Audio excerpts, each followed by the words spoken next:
সম্মুখ সারিতে যারা ছাত্র দলের যারা নেতা ছিল তারা স্লোগান দিছে যে আমার নেতা মির্জা আব্বাস, তারা স্লোগান দিছে ধানের শীষ। তো এখানে তো আমাদের উপরে তারা যদি ব্লেম দেয় তাহলে তো এটা হবে না। এখানে স্পষ্টত যারা হচ্ছে ছাত্র দলের যারা কর্মী, বিএনপি যারা কর্মী তারা সম্মুখে ছিল। নাসির ভাই ঢোকার সাথে সাথেই তারা এই ব্লেমটা তো আমাদের উপরে দিলে তো এটা সম্পূর্ণ একটা ইনভ্যালিড হচ্ছে হয়ে যায়। উনি একটা এমপি ক্যান্ডিডেট, উনি হচ্ছে একজন বর্ষিয়ান রাজনীতিবিদ, ওনার কাছ থেকে এই ধরনের ভুয়া তথ্য আমরা কখনো আশা করি না। আমরা চাই একটা সুষ্ঠু গণতান্ত্রিক চর্চার মাধ্যমে আমাদের এখানে নির্বাচন হোক, আমরা একটা সুষ্ঠু নির্বাচন চাই এবং এই সুষ্ঠু নির্বাচনে বাধা দেওয়ার জন্য যারাই সামনে আসবে তাদের বিরুদ্ধে ইসি যাতে দ্রুত একটা পদক্ষেপ নেয়।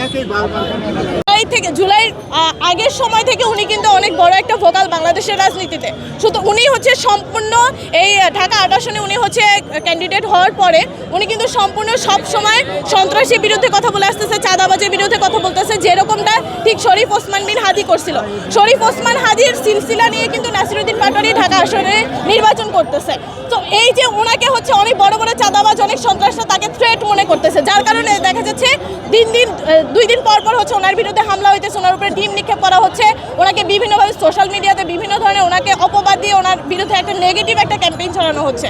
তো এইগুলো আসলে বর্তমানের রাজনৈতিক যে চর্চা, গণতান্ত্রিক চর্চা, সেটার ক্ষেত্রে আসলে এগুলা কোনোভাবেই আমরা কাম্য করি না। আমরা চাই একটা সুষ্ঠু নির্বাচন হোক, আমরা চাই একটা সুষ্ঠু কম্পিটিশনের মাধ্যমে নির্বাচনটা হোক। জনগণ হচ্ছে 12 তারিখে রায় দিবে ইনশাআল্লাহ যে তারা কাকে ভোটে নির্বাচিত করবে। এখানে সম্পূর্ণ হচ্ছে বিশ্ববিদ্যালয়ের প্রশাসনের এখতিয়ার মতে এখানে শিক্ষার্থীরা তাকে ইনভাইট করে তাকে নিয়ে আসা হয়েছে এবং উনি যখন ঢুকতেছিল ওনাকে একদল শিক্ষার্থী বরণ করে নেওয়ার জন্য আসতেছিল।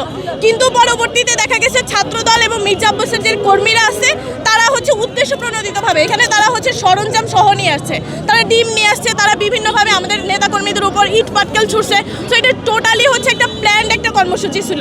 তো এখানে হচ্ছে আসলে ব্লেমটা আমাদের উপর না দিয়ে আমরা বিএনপির কাছে অনুরোধ করবো যে আপনাদের যেসব নেতাকর্মীরা হচ্ছে এই ঘটনাটা ঘটাইছে আপনারা এটা তদন্ত করেন, আপনাদের নেতাকর্মীদেরকে এই ধরনের যে সন্ত্রাসী কাজকর্ম দেওয়ার স্পেস আপনারা দিচ্ছেন এটাকে কিন্তু আপনাদের দলকেই স্যাবোটাইজ করতেছে। ঠিক আছে।